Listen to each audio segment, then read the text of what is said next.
The Steelers are certainly back, and so is the news. We got trade talk potentially with James Washington. We've got potential drama with Kevin Dotson and why he's not running with the first teams in practice. We'll discuss all of that right here on the Locked On Steelers podcast. I'm your host, Chris Carter. Let's get into it.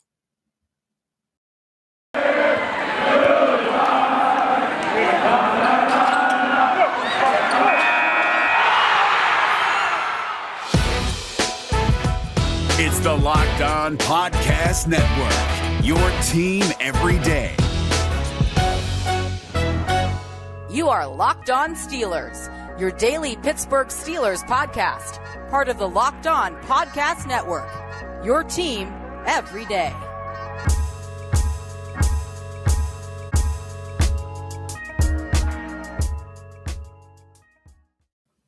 Welcome to the Locked On Steelers podcast. I'm your host, Chris Carter, bringing you your daily dose of all things on the Pittsburgh Steelers. If you're enjoying this show, please subscribe to our YouTube channel. It's been up for the past few weeks. As you can see, if you're watching on YouTube, we got a little bit of a different setup here. We had some different technical difficulties going on at Casa de Carter, but we're working around it. You know, one thing that I've said, if you've been a long-time listener at the Locked On Steelers podcast, I tell my listeners, hey, we ride at dawn. And I said, you know what?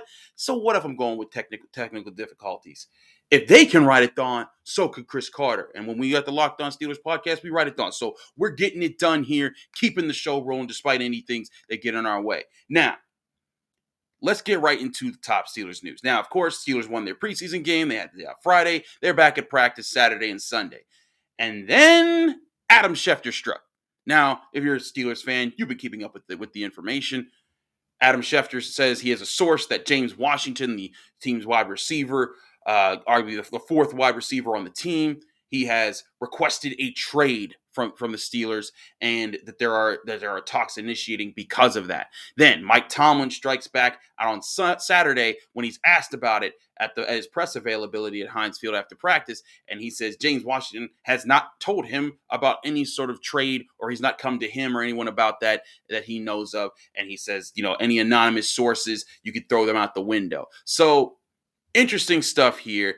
There's a few layers to this conversation that we got to dissect if you really want to understand what's going on. So, of course, James Washington in his fourth year in the NFL in a stacked wide receiver room. You know, you've got Juju Smith-Schuster, who was the youngest player in NFL history to get to 2,000 receiving yards. He's been a Pro Bowler. He was one of the top slot receivers in the NFL last year. He's a big name. They signed him back this offseason. You've got Diontae Johnson, great at getting separation. Everyone's excited for him to get things done. But also, you got to look at the potential of Diontae Johnson that just wasn't reached last year because he just consistently did not catch the ball. Then, of course, you get Chase Claypool coming off a phenomenal rookie season where he had 11 touchdowns in the regular season, 13 when you conclude the playoffs. He looks like he's on the track to be an A1 receiver in the NFL. Problem is with James Washington is that he was drafted in the middle of all those guys. Juju was drafted in the second round of 2017, Washington in the second round of 2018, Diontae Johnson early in the third round of 2019, and of course Chase Claypool the second round of 2020. The team this is what the Steelers do. They love to stack their receiver room. And there's different sides of this. Let's presume for a second this is a real story. I know Mike Tomlin has said not, but I'll get to that in just a minute. Let's presume this is real. Steelers fans, there's nothing to be mad at James Washington here. He's in the fourth year of his rookie deal, which means next year he's a free agent. And he needs to figure out how he's going to prove to the NFL that he's worth a big contract. And if you're a Steelers fan, if you've watched James Washington, you've appreciated his work. In 2019, when all the quarterbacks were down, he led the team in receiving. He showed that he could be a vertical receiver, a physical receiver, a blocking receiver, a guy that when he gets the ball, if a small cornerback's in his way, he's probably going to move them out of his way.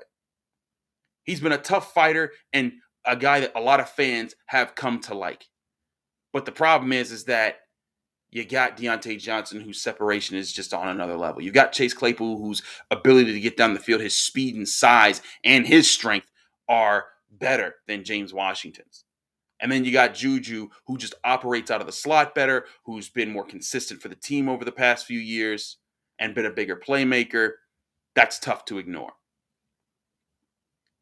And so James Washington finds himself in a predicament where now he has to wonder, okay, how many touches am I going to get this year? How many targets am I going to get this year?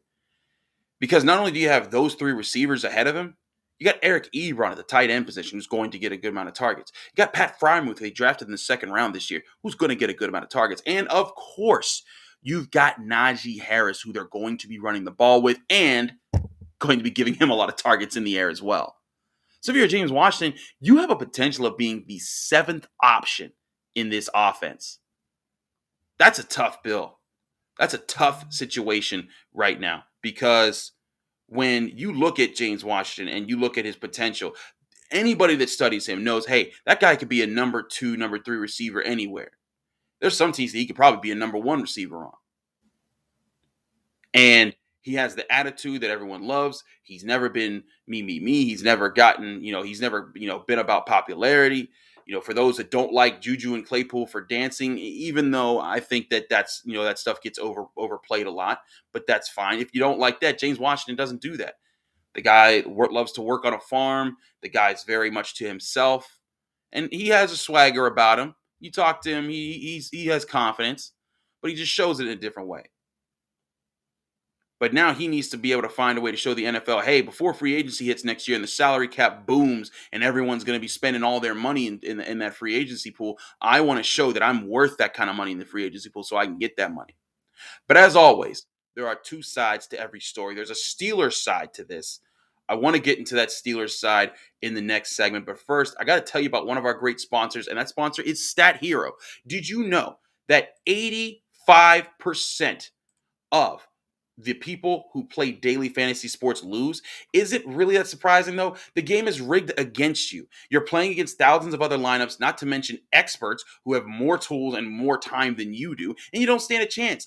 But let's introduce Stat Hero to you. It's the first ever daily fantasy sports book that puts the player in control and winning within reach. Here's how it works. Stat Hero shows you their lineups and dares you to beat them. It's just you versus the house in a head-to-head fantasy matchup.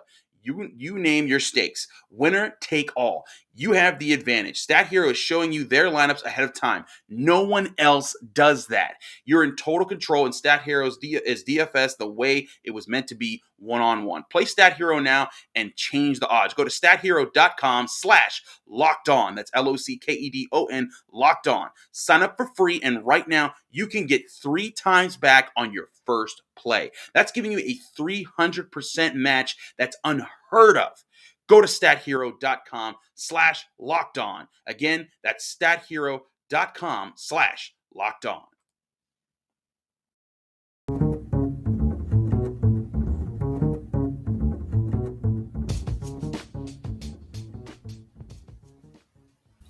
Back here on the Locked On Steelers podcast, I'm your host, Chris Carter. Continuing our show here, we got to keep talking about James Washington, but remember, you can watch this show on YouTube. Subscribe to our YouTube channel. That really helps us out a lot. You can also listen to us on Apple, Spotify, Google Podcasts, and the app Odyssey. And also, remember, when you rate us 5 stars with a positive comment, you get a shout out at the end of the show. Also, follow me on Twitter and Instagram at Carter Critiques, as you see below here on your YouTube screen. Now, as I said, different setting, we're working with it. But let's get back to James Washington. Because, like I said, there's two sides to this discussion. This is a layered discussion. This isn't as simple as, oh man, James Washington, he's been good for you guys. He's been cool to you guys. He hasn't caused you any problems. Why don't you pay him? Well, the Steelers have a history of just being able to go out and find whatever receivers they need. James Washington is in a situation that he can share with a lot of other receivers over the years that have donned the Steelers jersey, been very good for the team, but just not good enough for the team to keep. If just starting since 2000, Plaxico Burress, drafted, is the highest drafted pick of the Kevin Colbert era, was inside the top 10, played really solid through 2004, couldn't afford to keep him, went on to the Giants. Antoine Randall came in shortly after that. And in fact, the trio of those two and Hines Ward was a lot of fun to watch back in the early 2000s. But after Antoine Randall showed off in Super Bowl 40, Washington wanted to pay him a lot of money, so he got that money, had to move on. The Steelers couldn't afford to pay him that because they had to pay everybody else. And then they find Antonio Holmes, and he's the Super Bowl MVP of the next Super Bowl. But then Years later, when Santonio Holmes has to get shipped off, not because they were too full in the receiver room, but because he had his other issues, they went and draft in 2 years. They get Mike Wallace, Antonio Brown, and Emmanuel Sanders. And as we know through history, Antonio Brown was the guy that stuck with the team. But Mike Wallace was a major playmaker for the Steelers. Arguably, you could say he was as big of a playmaker that didn't receive a second contract in Pittsburgh that they've had during the Kevin Colbert tenure. He had a 10 touchdown season, for goodness sake. Same thing with Emmanuel Sanders. Really good player, really good receiver. But Antonio Brown was clearly the best of those three. So you had to keep him. You could even look at the guys that came after them. Marcus Wheaton, a solid number 3 receiver. Got over 200 yards against Richard Sherman and the Legion of Boom defense when they went up against them. In that defense's prime. But the Steelers had Antonio Brown and Martavis Bryant, and they were paying Le'Veon Bell, and they were trying to get all these other things done to revamp the defense, and they were paying a lot of money to an offensive line to keep them together. Couldn't afford to keep Marcus Wheaton, sorry. And Martavis Bryant. Though his situation was they got rid of him because they couldn't deal with the suspension stuff anymore, and they got good trade value for him. The Steelers they're used to retooling and reloading at wide receiver like that. So why are they going to lose a lot of sleep over James Washington? Now, they should, and they will try their best to keep him. I'll get into that in just a sec here. Because it's all about trade value. So because immediately when the story went out, everyone starts thinking, all right, where does he go? Does he go to New Orleans because they don't have Michael Thomas and they need a wide receiver? Does he go to Green Bay to pair with Devontae Adams? You can't put him in the AFC North. You definitely don't want him in the AFC because you don't want to have to see this guy and help him boost another offense that you're going to have to play getting ready. Though if you send him to Green Bay, you'll have to face him because he'll be with Aaron Rodgers when you play those guys early in the season. But so all this trade thinking, got people thinking, oh, is he worth a 4th round pick? Is he worth a 5th round pick? Is he worth a player that you could get? Can you package that deal? Slow it down, Steelers fans. Let's think about this rationally. Is it really worth a 4th round pick when the Steelers know they are locked up in their depth at wide receiver if he's on this team? If you're getting rid of James Washington, who you have in control of your contract for the rest of this year, that's worth more than just a simple 4th round pick next year. Because this year you're trying to win. And with him on your roster, yes, he may be the 7th option on this offense. He's maybe the 4th receiver in this offense. But you know that if Claypool or Deontay or Juju go down, guess who's your number 3? This guy over here. And you're excited about that. And there's been several times when the Steelers have injuries. Their injuries at wide receiver have gotten to the point where they needed guys like Kobe Hamilton and guys coming off the practice squad, DeMarcus Ayers and all these other guys to get playing time. And yeah, they have Ray McCloud behind him. And, people like Ray McCloud, and there's Rico Bussey who's been showing out in training camp. But James Washington's a proven commodity, and that proven commodity is worth something. Now, the one situation where I see a trade potentially working is if you can get him for a valuable player right now. If there's an off-ball linebacker somewhere that can cover really well and doesn't cost you a lot against your cap, yeah, sure, make that trade happen. If there's an offensive tackle you feel is better than Banner or Chooks or Dan Moore, then maybe you add that guy. But here's the thing. What team is going to offer a whole lot of value for James Washington, right? Because he hasn't had a 1,000-yard season. He's not a premier wide receiver. He's been stuck behind all these other guys. And now this story's floated out here by Adam Schefter that, he wants to be traded. Are you really going to get that much in return for him in that situation? And if you're not, then don't make the move. Don't force it. Now, I will say this. At training camp, James Washington, on Saturday, the first practice after this news broke, right? They're doing 7 shots. He goes on the field for his first snap. First snap, Mason Rudolph looks right to him, throws it to him. Perfect ball, perfect catch in the corner end zone. Whole crowd erupts, and you see the entire offense go up and tap him on the head. Way to go, James! And they're like, yeah, like this is our guy. We believe him because they know what the news is going on. And again, whether or not this news is real, you do have to understand that James is in a bit of a predicament. He wants to make his money. The Steelers know they don't need to commit to anything serious right now.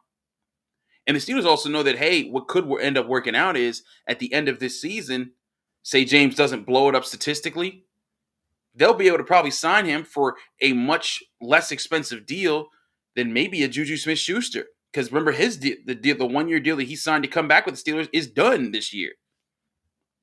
And they'll say, you know what? We can rock with James Washington and Deontay Johnson and Chase Claypool, and then our tight end package and Najee Harris, and we're cool with that. But there's a lot of different things that could happen here. There is no bad guy in this situation. James Washington's not a bad person because he wants his shot, if that's what's really happening there. And the Steelers are bad guys because they're like, you know what? We can't move you up in the depth chart because we believe in Chase Claypool. We believe in Juju Smith-Schuster. We believe in you. But these guys offer more things to the offense right now. At least that's what we see. So if that's what the Steelers' mentality is, which I believe it is, it's tough to really get on them or anyone. It's just an unfortunate situation where James Washington wants to get his. But who knows? Maybe this can become a fortunate situation. Maybe he gets more targets. Maybe they find a suitable trade partner. We will keep you up to date with that on the Locked On Steelers podcast. But there was some more crazy news that happened at training camp because, Kevin Dotson was back, did practice, and he hadn't been practicing. But there was some stuff that went down. I'm going to break that down in just a sec. But first, I got to tell you about our friends at Built Bar. Remember, if you want a healthy treat that tastes like a candy bar, Built Bar is the protein bar for you. That's right. I said a protein bar that tastes like a candy bar because it's the official protein bar of the U.S. track and field team, and it comes in so many different flavors. Whether you want a fruity snack like raspberry, strawberry, orange, or something different like salted caramel, cookies and cream, or a new flavor, Rocky Road, or personal favorite of mine, double chocolate. Built Bar has all the flavors you could want to enjoy. And the best part, they're all healthy. They range from 130 to 180 calories. They give you 17 to 18 grams of protein, 4 to 5 grams of sugar, and only 4 to 5 grams of net carbs. That's a tasty and healthy snack that'll save you from eating that snack that you'll regret later, and it stays on task with anyone's diet. Order today and you'll get your favorite flavor delivered right to your door by going to built.com and use promo code LOCKED15. That's LOCKED15, LOCKED15, and you'll get 15% off your order. Again, use promo code LOCKED15 for 15% off at built.com. We also got to tell you about our friends at betonline.ag because football season is approaching. You'll want to get on all the gambling action on betonline.ag, the best online sports book. You can get all the odds on records, stats, awards, and season winners on the NFL season right on betonline.ag. Pittsburgh fans, your over-under for team wins this season is at 8.5, which means as long as they get 9 wins, it's 9-8. As long as they avoid a losing season for the first time, or as long as they make sure they don't have a losing season for the first time in Mike Tomlin's tenure as coach, you're going to win money this year. That's how easy you can win money at betonline.ag. You can also bet on all the MLB action going on this summer. But before the next pitch and before the next snap, go to betonline.ag on your laptop or mobile device and check out all their great sporting news, sign-up bonuses, and contest information. Head to the website or use your mobile device to sign up today, and you'll get a 50% welcome bonus on your first deposit. But don't forget to use that promo code Locked On. That's LOCKEDON, all capital letters, all one word, Locked On, when you go to betonline.ag, your online sportsbook experts.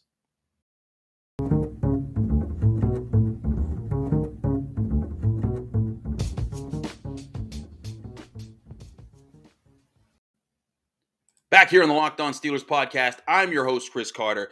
We're continuing things here. We're wrapping things up on the show. We talked a lot about James Washington. We'll probably dip back into this a little bit tomorrow. We're looking to have Tony Serino back on. And if you're a longtime listener to the show, you know my man Tony on Tony Tuesdays likes to put on the tinfoil hat and get into the conspiracy theories. So he'll probably get us some good conspiracy theories on James Washington. But there's also some good conspiracy theories to be had about Kevin Dotson. Now, Kevin Dotson, as you know, second-year guard, fourth-round draft pick, started 4 games last year, but was the backup for the team. He was a backup for most of the season and so that's how that came. But then we know he hasn't played in training camp yet, and we've seen how that's we've seen him like on the sidelines. He's been dressed but not practicing, and the Steelers haven't had a full offensive line yet in training camp, and they want to make sure this offensive line is good to go so that they can practice and finally get some chemistry building, because they need to do that with this young offensive line that's never played together before. But Kevin Dotson did return on Sunday to practice at Heinz Field, and when 7 shots came out, it was reported and it was seen that it was all of the starters back on the offensive line. Zach Banner at right tackle, Chukwuma Okorafor at left tackle, Kendrick Green at center, and Trey Turner at right guard. But Rashad Coward was still the first team's left guard. And, people were asking, well, what's up with that? Well, when Mike Tomlin was asked this question, he said, quote, Kevin Dotson has done nothing to earn first team reps. What are we talking about? He's a second-year guy that hadn't worked. Now, that quote by itself, you sound like, wow, oh, that's interesting, because everyone was really excited about Kevin Dotson. In the 4 games that he started, he looked phenomenal at times. He was a great run blocker. He was really good at picking up pass protection. And even PFF, which normally grades the Steelers on a downward scale, graded him very high for his performances last season.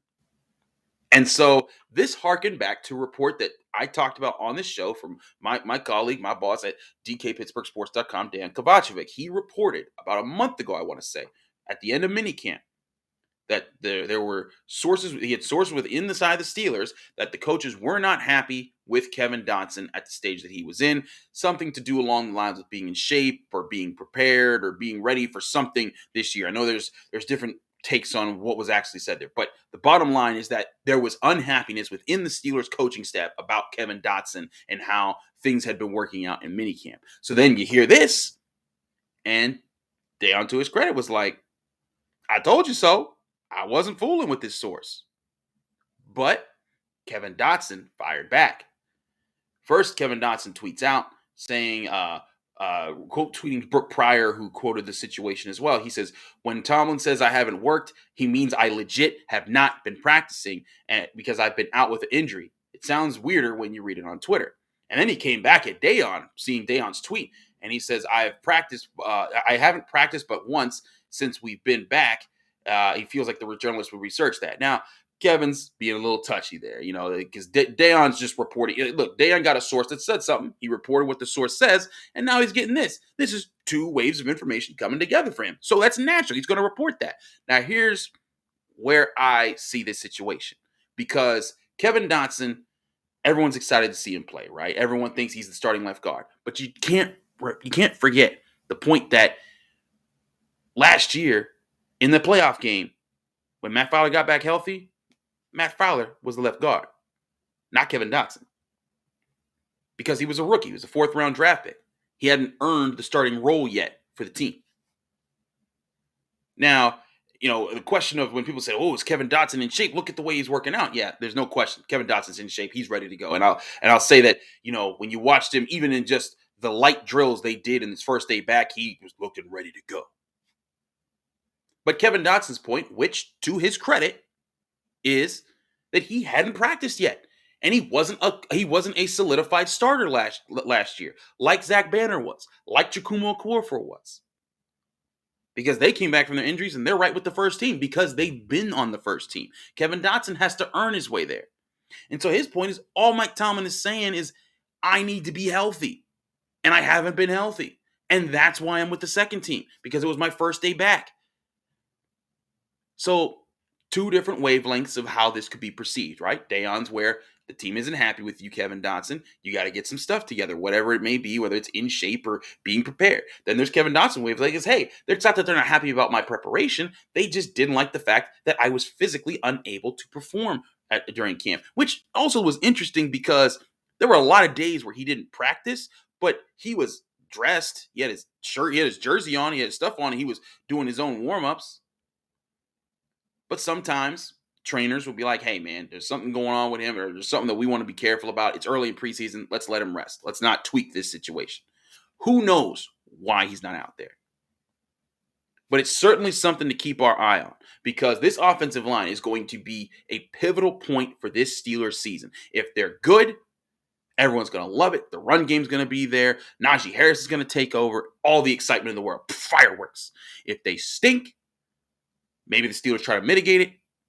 Maybe they'll have to resort to that quick passing game again. Maybe Najee Harris doesn't do as well this year. And maybe Ben Roethlisberger takes a couple hits that make him think, this is my last season. And maybe he gets hurt at some point.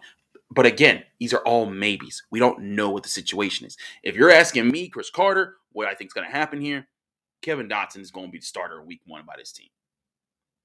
I think what Tomlin's saying is that this guy wasn't a starter for us last year. He filled in for a few games. He's been hurt all training camp, which has been 2 weeks now. So yeah, I'm not going to put him with the first guys. He has to earn that spot. And not that Rashad Coward is not, an NFL caliber player, but the way that Kevin Dotson looked last year, he's going to get that shot. But again, and I said this with Adam Crowley on Steeler Nation Radio on Sunday when all this stuff was going out. We had our radio show on Steeler Nation Radio, so check that out, by the way. We both said the proof will be in the pudding. Kevin Dotson will get the chance to show how ready or not ready he is. And when that happens, then we can talk about it. And then we can say, okay, yeah, he's not ready. Or, okay, yeah, he is ready. And this was a bunch of hubbub about nothing. But we will see, because the Steelers take on the Eagles this Thursday in their second preseason game of the season. And if he plays in that game, we'll see how ready he is.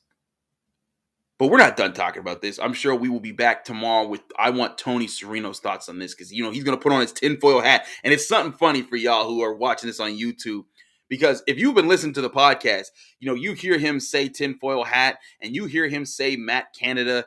He has a Matt Canada hat that he actually puts on when we would be recording because we'd see each other in video, but it would always be an audio show. And he has a tinfoil hat that he would put on that I would only see. And so I'd have to either contain my laughter or you'd hear me laughing on the show. But with this show now, with us being in video format on YouTube, you'll probably get to see him wear some hats. Hopefully we'll get him tomorrow. Just got to make sure things line up because I'll be covering practice again tomorrow at Heinz Field, or today at Heinz Field, excuse me, because I'm recording this late on a Sunday night. But Monday, the Steelers continue practice. I expect fully padded practice. We'll probably see some hitting. Got some reports from that. Tony Serino, all right here on the Locked On Steelers podcast. Thanks so much for listening and watching. Remember, subscribe to us on YouTube, Apple, Spotify, Google Podcasts, and Odyssey. All the different ways. That all helps us out. And rate us 5 stars with a positive comment. It really helps us out. And remember to follow me, Chris Carter, at Carter Critiques on either Twitter or Instagram. Be back in your ears and on your screens tomorrow. That's Tuesday with more right here on the Locked On Steelers podcast.